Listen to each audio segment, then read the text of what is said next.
Assalamu alaikum wa rahmatullahi wa barakatuh. Hassan Azmi, j'espère que vous allez bien. Donc aujourd'hui, on va voir la deuxième partie de l'introduction au programme d'un an en Égypte. Ce qu'on va voir aujourd'hui, c'est très important pour votre étude. Et si vous comprenez le cours d'aujourd'hui, je peux vous assurer que par la suite, au cours de la formation, vous aurez énormément de facilité pour apprendre les verbes. Donc, à la base, cette leçon-là, on la voit plus tard. Mais j'ai décidé, au vu des différents retours que j'ai pu avoir des élèves, de la mettre dans l'introduction, car j'ai remarqué qu'un élève qui étudiait cette leçon au début avait beaucoup plus de facilité pour apprendre les verbes. Donc sans plus tarder, on va commencer. Le titre de la leçon est « Quelques notions importantes pour la conjugaison des verbes ». Donc premièrement, il faut savoir que la racine d'un verbe dans la langue arabe, elle est de 3 lettres dans 95% des cas, et rarement de 4 lettres. Et deuxièmement, qu'un verbe dans la langue arabe est au minimum composé de 3 lettres, et au maximum 6 lettres. C'est-à-dire que le verbe le plus petit dans la langue arabe, il sera composé de 3 lettres. Et le plus long, il sera composé de 6 lettres. D'accord ? Et qu'il soit composé de 3, de 4, 5 ou 6 lettres, sa racine, dans la grande majorité des cas, elle sera simplement de 3 lettres. D'accord ? Elle sera simplement de 3 lettres. Donc les lettres qu'il y aura en plus, d'accord ? Si c'est un verbe par exemple à 5 lettres, donc il y aura 2 lettres en plus. C'est des lettres qu'on va rajouter à la racine pour ajouter un sens ou bien une nuance en plus. Donc par exemple, si on prend la racine qui se compose du kha, du ra et du jim, kharaja, ça veut dire sortir. D'accord ? C'est un verbe, kharaja, ça veut dire sortir. On a un deuxième verbe dans la langue arabe qui est akhraja. Donc, c'est les mêmes lettres, simplement elles sont précédées d'une hamza. Akhraja. Akhraja, ça veut dire faire sortir quelqu'un. C'est pas sortir soi-même, c'est faire sortir quelqu'un. Donc, le fait qu'on a rajouté une lettre à la racine, on a rajouté un sens et une nuance en plus. Ça, c'est un simple exemple pour vous faire comprendre. Il y en a ces deux petits points-là. Et vous verrez au fil de votre étude plusieurs verbes. Donc, vous reconnaîtrez la racine et vous aurez à chaque fois d'autres lettres en plus qu'on rajoutera. Et à chaque fois, ça rajoutera soit une nuance ou soit un sens en plus. Maintenant qu'on sait ce que c'est que la racine et qu'elle est composée de 3 lettres, d'accord, dans 95% des cas, troisièmement, on appelle la base d'un verbe sa forme au passé. Donc, comme on a vu dans la première partie de l'introduction, on a vu que les verbes, on les mettrait dans un tableau de 5 colonnes. La première au mardi, le passé. La deuxième au mudari, le présent. La troisième au amr, l'impératif. La quatrième, le masdar, la forme nominale. Et enfin la cinquième, la case traduction. Donc, la forme au passé, la première colonne à droite, c'est ce qu'on appelle la base d'un verbe. D'accord ? Donc ne confondez pas la racine avec la base. Pour revenir à l'exemple que je vous ai donné, akhraja, c'est la base du verbe. D'accord ? C'est la base. C'est sa forme au passé. On dit akhraja au mardi, yukhriju au mudari, akhrij au amr, ikhraj au masdar. Donc akhraja, c'est la base du verbe. Par contre, sa racine, c'est kharaja. Sa racine, c'est kharaja. Petite parenthèse, vous pouvez vous demander, mais comment on reconnaît la racine ? Comment tu sais que la racine, c'était le kha, le ra et le jim, et pourquoi pas la hamza, le kha et le ra, et qu'on a rajouté le jim ? Comment tu sais ? Ça, on va le voir par la suite, Inch'Allah. D'accord ? Petit à petit, on est simplement dans l'introduction, donc apprenez ce que je vous dis, là, prenez-le comme je vous le donne, et ensuite, par la suite, on va rentrer dans le détail. D'accord ? Ensuite, quatrièmement, pour faciliter la mémorisation des verbes, les Arabes, ils ont établi des règles de conjugaison, qu'on va voir donc dans la deuxième feuille. D'accord ? Donc ce cours-là est composé de 2 feuilles, on va le voir donc dans la deuxième partie. Parmi ces règles, il y a le fait de remplacer les lettres correspondant à la racine du mot par les lettres fa, aïn et lem, comme dans les exemples ci-dessous. Donc les Arabes, pour faciliter la conjugaison et la mémorisation des verbes, ils remplaçaient la première lettre de la racine par la lettre fa, la deuxième lettre de la racine par la lettre aïn, la troisième lettre de la racine par la lettre lem. Et ensuite, ils mettaient les voyelles telles qu'elles étaient dans le verbe. Donc par exemple, pour kataba, c'est fa'ala. Pour shariba, qui veut dire boire, c'est fa'ila. Pour tahura, c'est fa'ula. D'accord? Donc ils ont remplacé la première lettre de la racine par un fa, la deuxième lettre par un aïn, la troisième lettre par un lem, et enfin, replacer les voyelles à leur endroit. Pourquoi ceci? Car dans la langue arabe, les verbes se ressemblent énormément dans leur manière de se conjuguer. C'est pour cela qu'il existe des règles pour conjuguer les verbes à plus de 4 lettres. Les verbes à 3 lettres, ils n'ont pas de règles pour les conjuguer. Il faut les apprendre tout simplement. C'est-à-dire les verbes qu'on a vus juste au-dessus, comme kataba, shariba ou tahura. Il faut apprendre à les conjuguer. Shariba yashrabu, kataba yaktubu, tahura yathuru. Ça, il faut les apprendre par cœur. D'accord? Par contre, si la base du verbe, elle est à 4 lettres ou plus, donc 4, 5 ou 6 lettres, alors là, c'est très, très, très facile de les conjuguer. Parce que tous les verbes à 4 lettres qui se ressemblent dans leur construction, d'accord, au mardi, ils se conjugueront de la même manière. Pareil pour les verbes à 5 lettres, pareil pour les verbes à 6 lettres. Et ça va être donc du coup notre deuxième feuille qu'on va voir aujourd'hui. On va voir comment conjuguer les verbes à 4, 5 et 6 lettres. Pour vous donner un court exemple, avant de passer à la leçon, le verbe akhraja, qui veut dire faire sortir. D'accord? Donc la racine c'est kharaja et on a rajouté une hamza. Dans la langue arabe, il y a un autre verbe qui est le verbe adkhala, qui veut dire faire rentrer. La racine c'est le del, le kha et le lam. Et on a rajouté également donc une hamza avant la racine. Donc on a rajouté la même lettre au même endroit.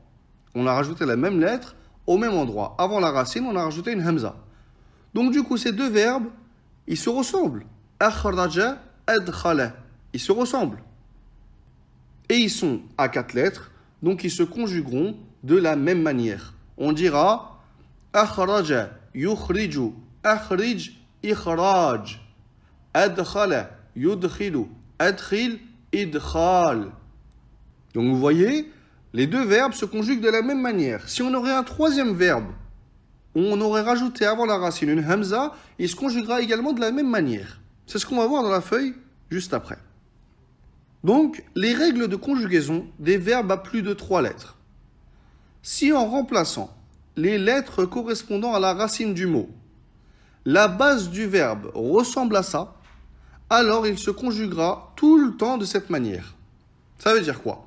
Ça veut dire que si par exemple on prend le verbe daraba, qui veut dire taper quelqu'un, daraba, si en remplaçant les lettres correspondant à la racine du mot, donc là la racine c'est le dad, le ra et le ba, on remplace donc par le fa, le aïn et le lem. La base du verbe ressemble à ça. Donc dans notre tableau en dessous, d'accord, composé de 4 colonnes, le mardi, le mudari', le amr et le masdar, on prend la première ligne, fa'ala. Donc le fa, on le remplace par le dad. Le ayn, on le remplace par le ra. Le lam, on le remplace par le ba. On remet les voyelles, d'accord? Donc on voit qu'après le fa, on a rajouté un elif. Donc ce sera plus daraba, mais daraba. Daraba. Donc comment ça va se conjuguer? Ça va se conjuguer de cette manière. Daraba, yudaribu, darib, mudarabatun. Si on prend un deuxième verbe, par exemple, qatala, c'est pareil que daraba. D'accord? La base du verbe, elle se ressemble. On a rajouté un elif après la première lettre de la racine. On aurait dit qatala. Yuqatilu, qatil, muqatalatun. Si on prend un troisième verbe, darasa, ça se conjuguera encore de la même manière. درس يدارس دارس مدارسة. Donc, qu'est-ce qu'on en tire de ceci?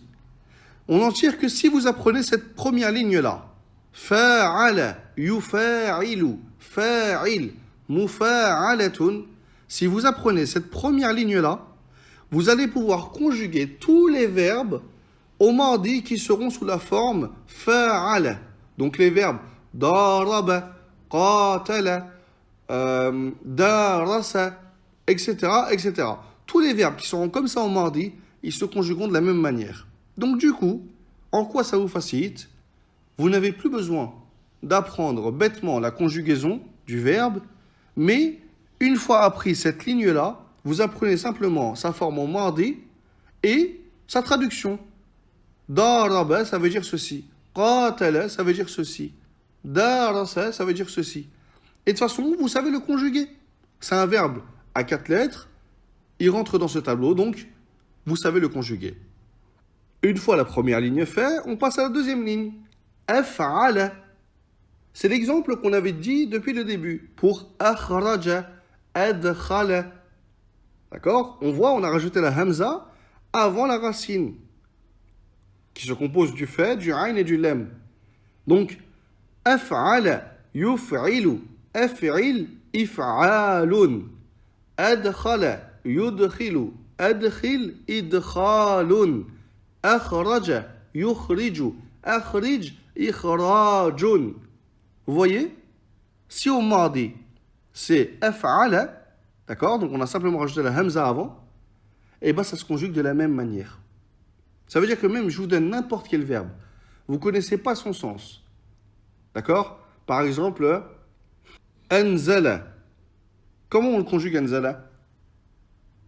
Eh bien on le conjugue de la même manière. Anzala, yunzilu, anzil, inzalun. Donc si vous apprenez ce tableau, qui est composé de 9 lignes, d'accord? Vous apprenez ces 9 lignes-là. Donc par exemple, vous pouvez les apprendre soit en une journée, si vous avez une bonne mémoire, ou bien vous le divisez. Vous en apprenez 3 par jour, et en quelques jours, c'est réglé. Une fois que vous avez appris ce tableau-là, vous allez avoir une de ces facilités pour apprendre la conjugaison des verbes. Vous allez voir, vous serez surpris. Donc, ce qu'on va faire maintenant, c'est qu'on va lire chacune des lignes ensemble, d'accord? Et vous devrez les apprendre de cette manière-là. Donc, c'est-à-dire en répétant la ligne plusieurs fois. Troisième ligne, fa'ala, yufa'ilu, fa'il, taf'ilun. Juste pour cette troisième ligne-là, on va encore donner un exemple pour que ça soit encore plus clair. Ensuite, les autres, donc, on les lira tout simplement. Fa'ala, on voit quoi? On voit que la deuxième lettre de la racine, qui est représentée par le ayn, elle a une shadda. Donc, si on voit ceci dans un verbe, il se conjuguera de cette manière-là. Par exemple, le verbe nazama, qui veut dire organiser. Au-dessus du dha, il y a une shadda. Donc on dira nazama, yunazzimu, nazzim, tanzimun. Si on prend le verbe nazzafa, qui veut dire nettoyer, on dira nazzafa, yunazzifu, nazzif, tanzifun. Donc tous les verbes comme ça, à la deuxième lettre de la racine, il y a une shadda, ils se conjugueront de cette manière-là. Quatrième ligne, infa'ala, yanfa'ilu, infa'il, infi'alun. Cinquième, ifta'ala, yafta'ilu, ifta'il, ifti'alun. Sixième, tafa'ala, yatafa'alu, tafa'al, tafa'ulun. Septième, tafa'ala, yatafa'alu, tafa'al, tafa'ulun. Huitième, if'alla, yaf'allu, if'alla, if'ilalun. Et ici, pour la forme au amr, on dit if'alla, donc c'est la même quand on regarde qu'au mardi. Au amr, on peut également dire if'alil, if'alil, d'accord? Donc on dissocie le lem et on met une kasra à l'avant-dernière. if'alil. Dernièrement, istaf'ala, yastaf'ilu, istaf'il, istif'alun. Donc ce tableau que vous avez en face de vous, c'est un tableau qui va vous faciliter énormément l'apprentissage des verbes. Donc je vous conseille fortement d'apprendre ce tableau par cœur sur la pointe des doigts. Et Inch'Allah, lorsque vous allez faire le 3e cours du programme, là où vous allez commencer à apprendre des verbes, vous allez voir que vous aurez une facilité à les mémoriser qu'auparavant vous n'aviez pas. Donc voilà pour ce cours d'introduction. J'espère qu'il vous aura été bénéfique. N'hésitez pas à le réécouter s'il y a des choses que vous n'avez pas compris et à me contacter si vous avez des questions. Et moi, je vous retrouve très vite pour le premier cours de la formation.